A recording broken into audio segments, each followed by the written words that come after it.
Okay. What is going on, everybody? BobbyFi with my man Eric Sheets-Haber. We are going to be talking through the NBA slate. I'm finally done with the birthday celebrations. It's over with, and no more celebrating for me. I'm going to have a very nice and relaxing week and get some work done. Sheets, how are you doing today? And I understand that two more, we were talking pre-show, two more of the people from the Survivor pool are eliminated. That's great stuff. But yeah, how else is everything going? And what are your thoughts on the slate? Well, that was definitely cool. Two more people are gone, down to 28. And you know, it's more difficult as things go on, as Survivor pools kind of tend to do. NBA, I just confirmed it. There were 600 people in the alley-oop. I did not get last. I got 590th.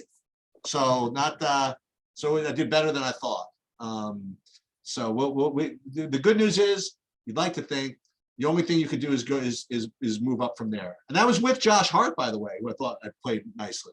But yeah, basically everybody else was I had Deshaun Tate, I had Josh Hart, and everybody else no fling. So there you go. It's rough. It's rough these days, man. Every day it's late. It feels like every time it feels like we're gonna need 380, 400 points, and then there's just so many wins it. Yeah, exactly. Well, let's share your screen and we'll go game by game, because I'm still trying to figure out what I want to do. We do have, you know, for what it's worth, probably the best game, the biggest game of the season. You have the best team, who's been pretty consistently the best team all year, in Golden State, and Phoenix playing tonight. And I mean, you look at it, it's kind of jarring to see Golden State as an underdog in any game. And but you know, Phoenix is what have they won now? 17 in a row or 16 in a row? It's pretty incredible. And you can probably still get 20 to 1 on win the championship or something like that. I think Vegas is finally coming around on them, but it's pretty crazy. And then you have my Lakers, who are literally like the worst team in the history of basketball against the spread. And excuse me, you have Knicks versus Brooklyn. I mean, you got all kinds of stuff going on. I got to take in this Knicks Brooklyn spot, so we're going to start with that, because I actually have a take here. I have a take. I think I know what I want to do this slate, so I'm kind of pumped for it. Yeah, I like this. We saw this spot a number of times last year, even when they had all the three healthy. The Knicks really got up for these games, especially Randall. And I'm not saying that they don't get up for other games. I'm just saying it does mean a little bit more. You know, at the Garden and in Brooklyn, they were really up for it. It doesn't feel good when, you know, the other team, you're sort of treated as an afterthought. And the truth is that the Brooklyn is of course, they have a better chance to win it. But I like the Knicks to win this game outright tonight. I know they're an underdog, the 6.5 point dog, I think. That's my take. And I don't know what to do, because they have so many questionable tags. I can't figure it out. And the problem is, the Knicks starters have been literally the nut low in the NBA this season, which is very unusual for Tibbs type of teams. And I'm just waiting till there's going to be one of these days soon. They're going to change the starting lineup, probably, you know, maybe even move Randall to the 5. But I think you're going to have to see Derrick Rose as starting at some point soon. So I don't know when that's going to happen, but it just doesn't make any sense to keep playing like this. And that's why you have so many guys projected to play 20 to 24 minutes, because you have so many players in the same positions, and their starting lineup has been just garbage. I think that I like the Knicks to win this game tonight. I just still don't know what to do with them fantasy wise, but yeah, that's where I stand on the Knicks side. And then on Brooklyn, I don't think I need to play KD or Harden. I'm okay with it's whatever. I have no real hot takes of needing to play anybody in this game for DFS. Am I missing something, Sheets? Do you have anything? So I'm going to tell you something interesting. So, you know, look, we're not going to do golf today. We're just going to do a 5-game NBA slate, so we have time to opine a little bit. You know, again, as you guys know, I mean, I update projections like quite often, so I get to see, you know, what they look like and how they compare to other days and stuff like that. And, you know, you brought up something interesting where you said, oh, we're expecting 350 points. We're only getting 280, 350 getting 280. Mm-hmm. I mean, these studs have just been not performing like all year. And interestingly, the prices have kind of gone up on all of them, you know, and it's kind of weird, because people, you know, all the last couple of years were saying, you know, it's these studs that are underpriced. You know, like you get like Giannis at like 10.8 or whatever. That's the underpriced one, and etc. So they jacked all these prices up, and they just really haven't been performing. And now it's really interesting. Like the projections are, I mean, you're seeing projections on some of these guys that are just like, I mean, they're appropriate given what they've been putting up, but it's kind of weird to see like Curry with like a 45 projection. Right. You know what I mean? I don't know. I find it's an interesting situation where you just expect that like every year, like there'd be more points, more offense, more offense. It's just not like that this year because of in part because of the rule changes with the fouls, but in part because the NBA adapts, and as one thing happens, people counter it, and people have learned to blow people off the 3-point line a little bit, not give the wide open threes as much as they used to, so it's and it trickles down to fantasy somewhat. So with that said, I really don't have much of a take on the game, except to say, again, as if this were not obvious, if anybody is giving Brooklyn any kind of edge for being at home, that's an enormous mistake. Yeah. This is going to be at least 55% Knicks fans at this game. Next thing, as far as fantasy goes, I don't like all that much either. From the Brooklyn side, I would say that, either Durant or Harden is going to be okay. I mean, nothing priority wise. And the only other guy that's coming up for me a little bit on Brooklyn is LMA, who I don't like playing anyway. But I think a couple of slates ago, you mentioned that it's something we definitely have to respect, the fact that he's been doing better. But so, I mean, again, it's not a great shakes if I play him or not, but he's the only guy that really shows up for me. And my only comment on the Knicks side of things is if he plays, I do like the price on Derrick Rose. And it's certainly a game that he'll get up for it, to say the least. So that's really all I got here. It's maybe Derrick Rose if he plays, and I mean, I don't need to run back, right? I don't need to play Harden or Durant. Rose. So I do happen to like Rose at his price. Yeah, I have Rose and Mitch Rob as the only guys. I think there's other plays later, but if Rose plays, I agree with you. I do like the price on him. He actually, like, he's going to project for 23 minutes every day, and at the same time, he's going to play 30 minutes a lot of the time there in such situations. So it's sort of he's probably the priority. But Mitch Rob at 4,200 is interesting. Not probably as good of a guy in our next game at the same price, but still a solid play, I think. Let's talk about Memphis and Toronto, because this game, Toronto, again, they play fast. We just saw this matchup the other day. Big output from Precious and Van Vliet. And I think all these guys I think they're all interesting, especially if we need to know what happens with Gary Trent, right? Like, I think Precious is like a priority play, but I think he's also being a little over projected on the site I'm looking at. It seems a little bit extreme. Scotty Barnes, I would go Precious, Van Vliet, Scotty Barnes in that order. And I have interest in all of them, but the guy who's going to be completely overlooked, and I just think you're going to see some 50s out of him in the near future, is Siakam. I think it's a little more than I want to spend. I think it'll be popular on FanDuel at 7,500. But all of these guys this is a nut matchup. Memphis plays really fast. Like, this is a really, really good spot for all those guys. And Precious and Van Vliet would be my two first priorities, but I don't think Scotty Barnes and Siakam are bad plays either. On DraftKings, on FanDuel, absolutely play Siakam. But on the Memphis side here, boy, it feels like there should be like a standout that's so obvious that we need to play with the situation without Ja. I can't figure out what to do. They still have a lot of bodies. Tyus Jones is 5,200, which seems a little bit high. Like, I know they planned on it, they prepared for it or whatever, but even for just his role, like, you're going to get the Anthony Melton minutes. I think that actually might be what I do, because I just don't think he's going to project well. If he's really good to go and they're not worried about cutting minutes short because of the injury or anything, I think Anthony Melton might be like just a guy who's not going to project, but might actually just crack, like just have a monster slate. Brandon Clark shows up for value. It's very tricky. I mean, it's just, to be honest, it's really tricky. Jaren Jackson Jr., we do Dylan Brooks be 7K. Like, just feels like without Ja and a team, when you have 106 total, and I just don't feel great about any of the plays currently. Do you have something better for me on this one? Yeah, so I'd like to opine a little bit more. Again, This is stuff I talk about all the time when analyzing these things and analyzing sports. And this is just, I always believe this. When guys go down, at least in the short term, the teams just always show up. And that last game is just a perfect example. Memphis in the first game without Ja just hammered San Antonio. Right. Okay. Literally hammered them to the point where I played all these guys And like I played Steven Adams at 4K, and he had like 30 fantasy points at like half. And like he didn't even have to. They didn't have to play. They had to. They rested them all.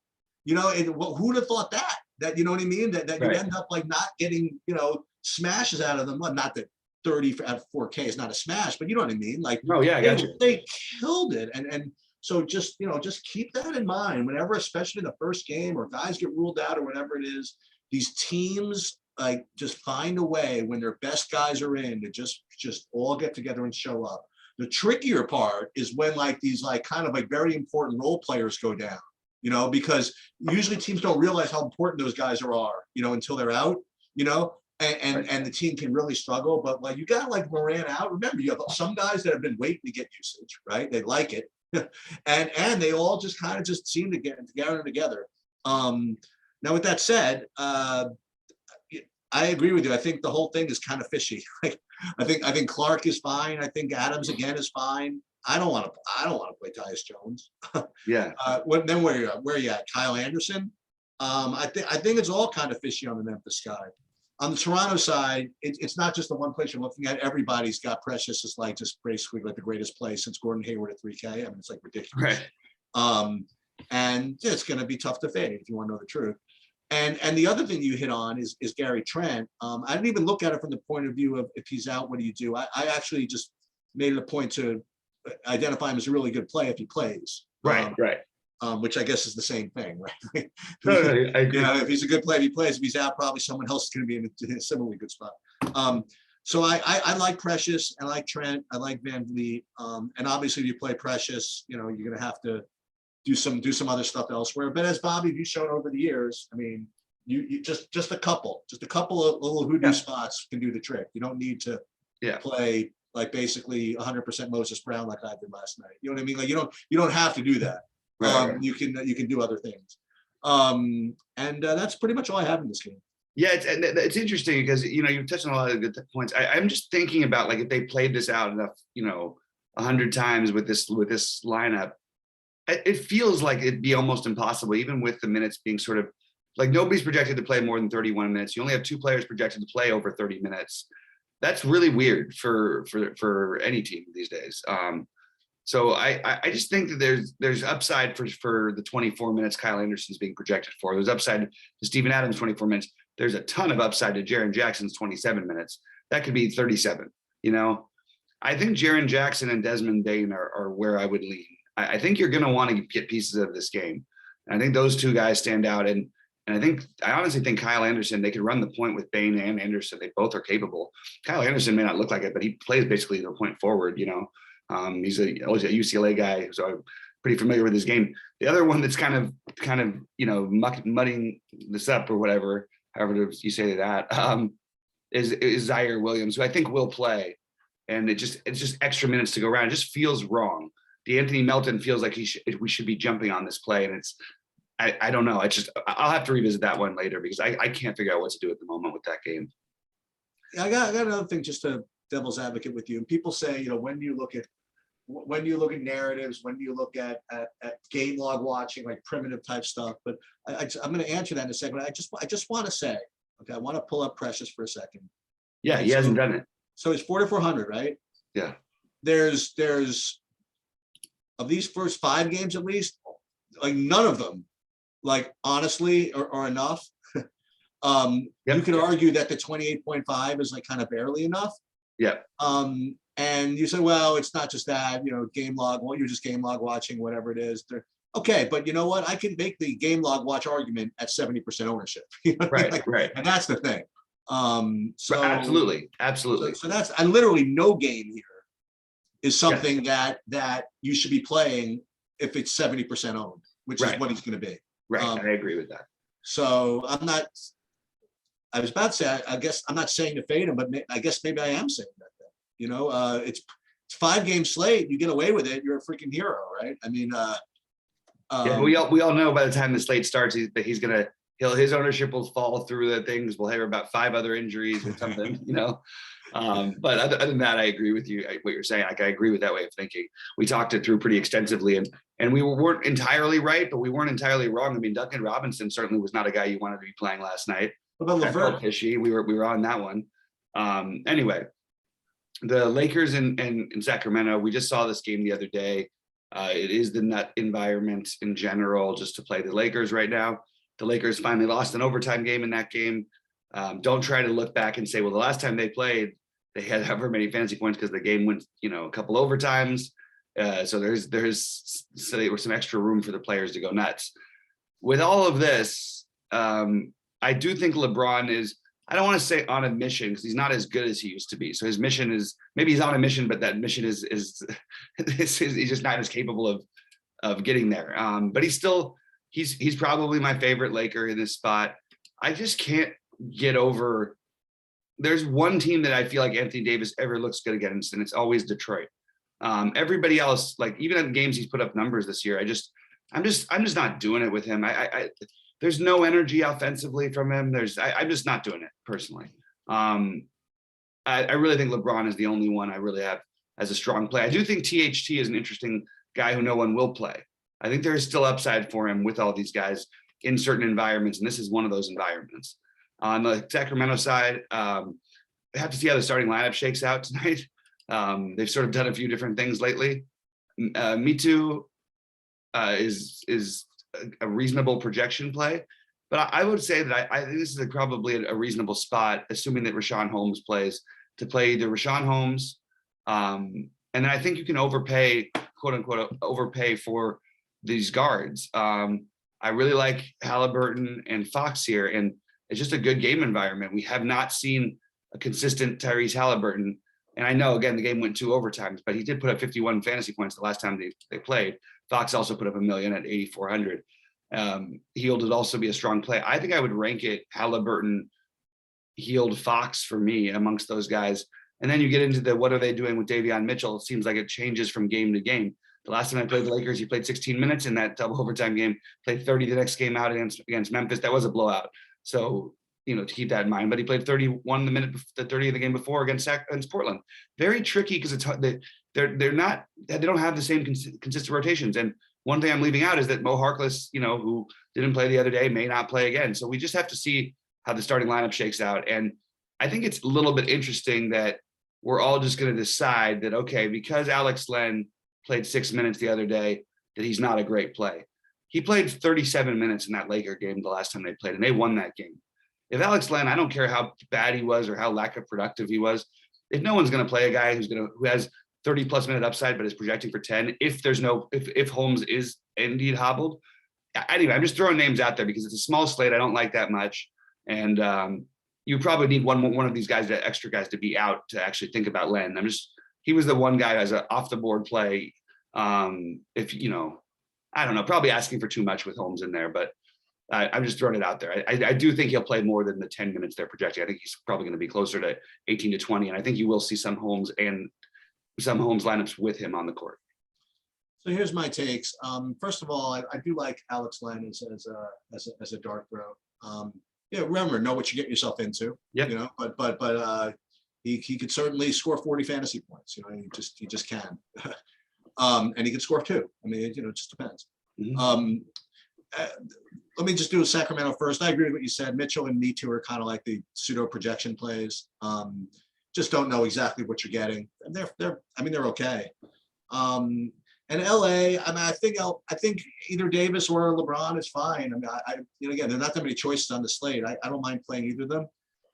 I'll tell you who I kind of believe in. And I literally haven't even checked the projection. I just look, and whenever I see him on the court, and I don't have him, it's like really annoying. And maybe the Lakers should really play Malik Monk more. Whenever I see him I'll put it to you another way. Whenever I see him doing well, he's really doing well. I guess that's the best I can describe it. Mm-hmm. So maybe, and he was in there for the double overtime game. Him. He had 30 minutes a couple of games before duty, 4,200. Except for that last game, the last 3 get there. Pretty handily, right? Yep. So yeah, I think I kind of like him the best, honestly, out of these Lakers.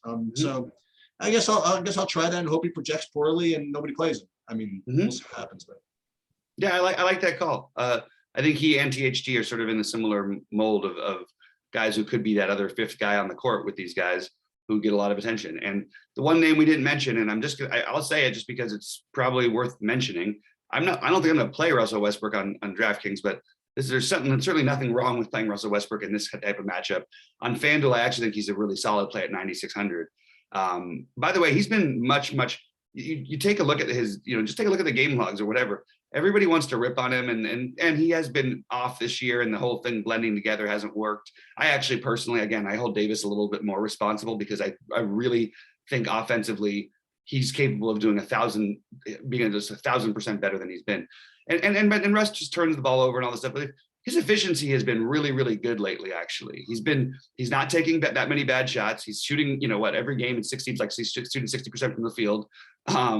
He's actually been very, very solid. So in an up-paced matchup against Sacramento, I could see Russell Westbrook going off here.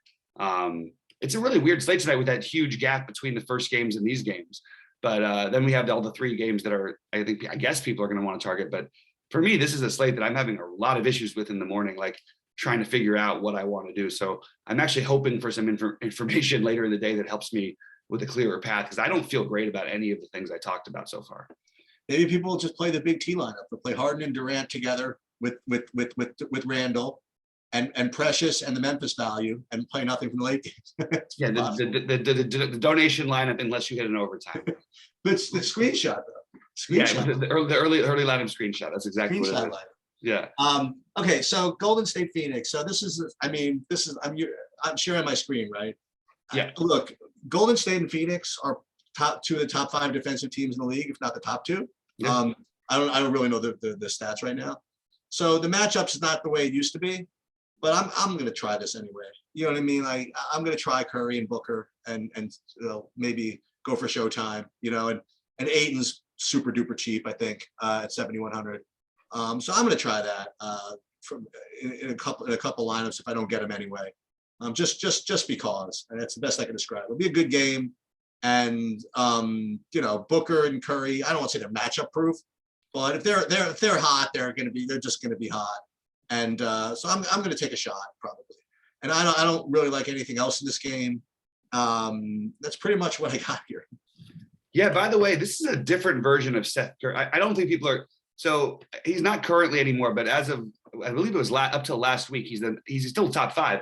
He was the #1 rated defensive player for his position in the NBA. Amazing. It's an incredible thing. And he was also one of the league leaders in points in the paint.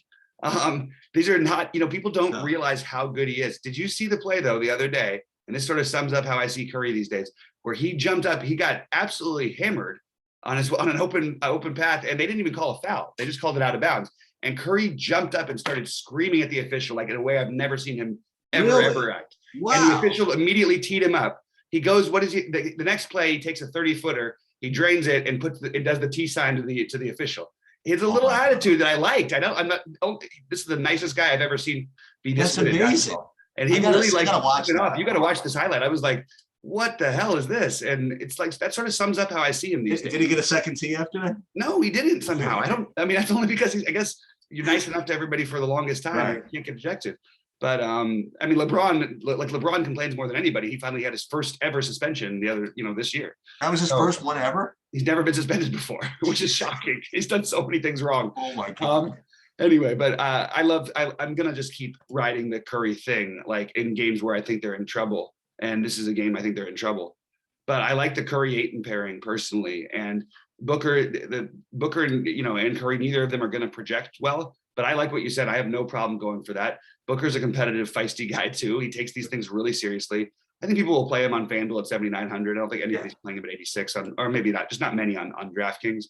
And I'm even like a little tempted to get a little Chris Paul action going too. It's another guy who I expect to be a little bit more.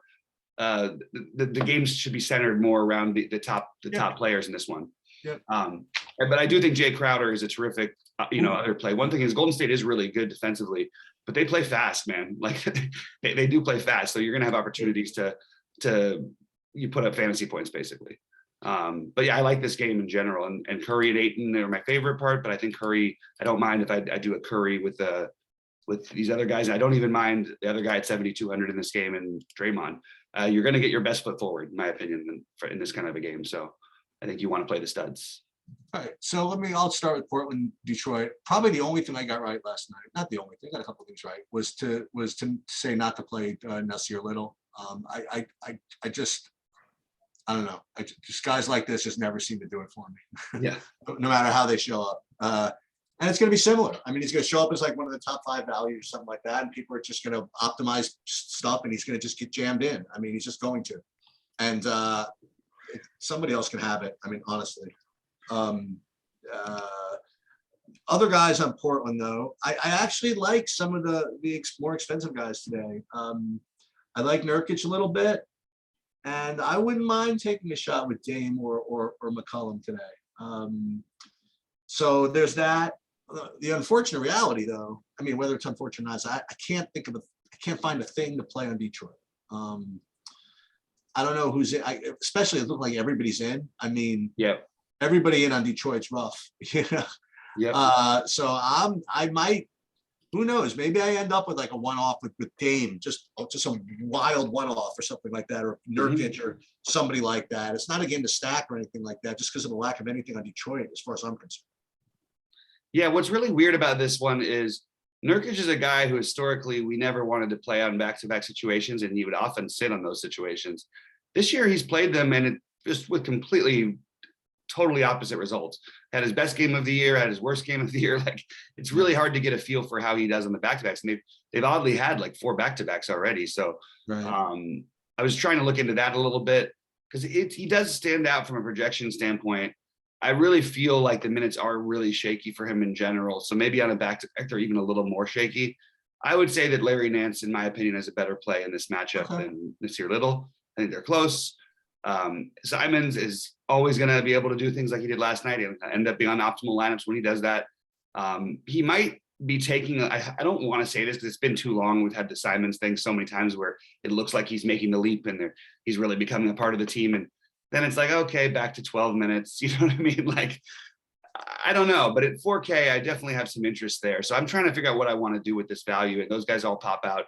And then I think, okay, we could also just play Robert Covington at 3,900 and feel good about that. There's minutes to go around. They're going to change from game to game. You're going to see some times at 20 for some of these guys. You're going to see 30 plus in other games, depending on how it's going. This is a spot where I mean, if you're playing Detroit at home, you should be projected to win by double figures, in my opinion. And Portland, I don't have faith in general as a really dominant team. But this does feel like a little bit of a mismatch. I think there is guys on the other side if you wanted to stack this game. But I don't know that I really want to do that. I think Cade Cunningham and Sadiq Bey are both firmly in play. I think Sadiq Bey may be a little bit of a safer option. And I think Cade Cunningham is a guy who can always, if he gets it going, he can put up 50 anytime. So if the ownership drops on him a little bit, I might have some interest there, but it's really not all that exciting. It is kind of interesting how quickly everybody has sort of left this Detroit backcourt situation. And if we have, Killian Hayes coming back, if he's a full go, I don't know why he would be projected to play 24 minutes, not 30. He should be a 30-minute player. So I don't know, but maybe because the other guards were playing well for a while. Anyway, we'll see what happens. But I do think Killian Hayes is maybe a good off-the-board play. I think that's pretty much it. This is a tough slate to break down in the morning. There's news we're waiting for, but my favorite plays on this slate are Precious. I mean, the guys who are going to end be in most of my lineups if I was doing it, even though you made a good case for fading that one. Precious, Derrick Rose, DeAndre Ayton, Seth Curry, one of Curry or Draymond, one of Booker, Ayton, or Chris Paul. Dane or Anderson, Fred VanVleet. I don't feel great about it. Maybe it's a low scoring slate though. Maybe that's why I don't feel great about it. What's Bane's position eligibility? Point guard, shooting guard, I think. Used to be small forward, but I think we only get point guard, shooting guard out of him now. Point guard, shooting guard. That's the game I would try to say projections be damned. You know what I mean? I'll play the upside plays. Jaren Jackson Jr. stands out as one of those guys too. I just think that that if you want a game that can go off. Kyle Anderson has been so bad. I'm looking at him. I mean, he's fallen off the cliff since Dillon Brooks came back, but that was because Ja was playing also. And then, as you pointed out, that was a blowout game the other day. So it's hard to get a real feel for his minutes. If he's going to play 30 plus minutes here, I'll have interest in Kyle Anderson, but it's really hard to know what he's actually going to end up doing. That's what I think Gibbs takes some shots on. And I just think it's a good game environment that's worth attacking. So that's what I'm going to end up doing along with the Golden State Phoenix. Let me talk to you about the Knicks game for just another minute. So Kemba Walker has been announced. He's no longer in the rotation. I don't even understand that, but that's they've been his on-off numbers are the worst in the NBA. That's his comment here. Yeah. And so it says Burks is going to remain to start at point guard. and Rose, if he's healthy, is going to come off the bench. Right. Are we just overthinking this? Are we just not supposed to play Alex Burks?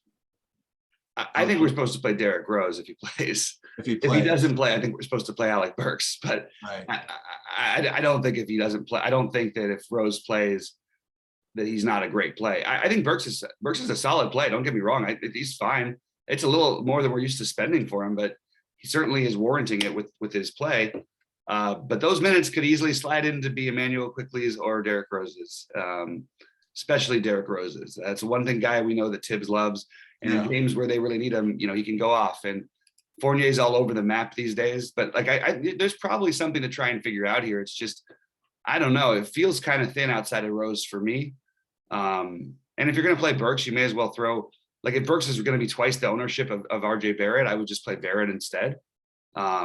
His minutes are pretty secure. And although honestly, this season, I never thought he was going to be I thought he was going to play 35 minutes a game the whole season. Their starting lineup was just so bad. We had to see how it rolls without Kemba. It was the worst unit in the NBA. That's amazing. Like, you know what I mean? This was like one of the better starting lineups last season. And, you know what? I think I kind of like Fournier more than Kyle Anderson. Okay. I can get behind that. I mean, at least Fournier's in a matchup where if he gets hot, he can nail a bunch of threes, and you know what I mean? Like, yeah. Kyle Anderson is more the rebound assists, getting a few putbacks, whatever, things like that. Maybe a steal or two. It's a different path for sure. It's going to be interesting. Sheets, are you going to be able to be around at 6:30? That's right. So it's going to be 6:30 tonight because it's 7:30 lock. Yes, I will be there. All right. Well, we are hopefully going to have more of a decisive idea of what to do with this slate. Good luck to everybody out there. Sheets, good luck, and we will see you guys at 6:30. We'll see you later. Hey, Bobby.